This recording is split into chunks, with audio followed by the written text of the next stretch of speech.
olumu Katonda aba ayagala ofuneko ku kifo ekisirifu nga we yagamba Ezekiel asobola okwogerako wamu naye. Aba ayagala olumu okweyawulako ove mu luyogaano lw'abangi ojja sobola okwogerako wamu naye ajja sobola okwogerako naawe. Mwenyisi amaanyi lya Mukama waffe Yesu nga mmaliriza era nkakasa nga nkutegeeza Katonda akyayogera wamu naffe. Oyo yayogera ne Ezekiel gwe tulabye era tujja kuddamu tulabe engeri byayogera naye ebirala olala nga tukomye mu kanyumira akalala tulabe Katonda ayina kwogera atya, ayogera atya, oluusi atusangawa, oluusi atugamba ki. Erinnya lya Mukama lyebasibwe. Ne wano yayogera eri ekigambo eri Ezekiel n'amugamba nti va wano w'oli, wano waliwo oluyogaano, waliwo okuleekaana. Yalina ensonga ng'amugamba vaawo.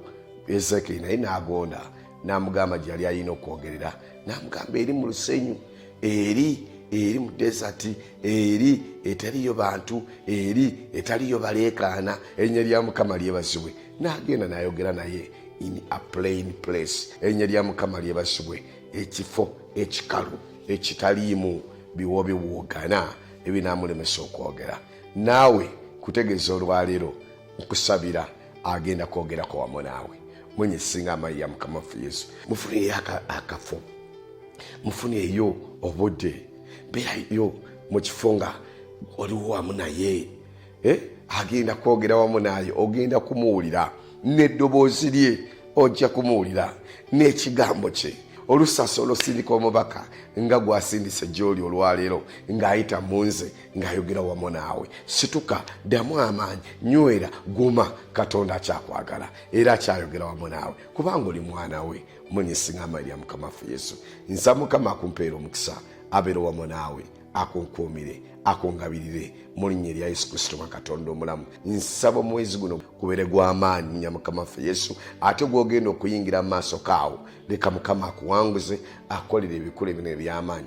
Gw'abadde omulwadde leka omukono gwa Katonda ogwonya gukkome ku nya Mukama waffe Yesu. Gwe baasibye leka omukono gwa Katonda ogwonya gusumulule mu nya Mukama waffe Yesu. Gwe bawaayiriza leka omukono gwa Katonda ogulamula leka gulamule ebituufu nya Mukama waffe Yesu.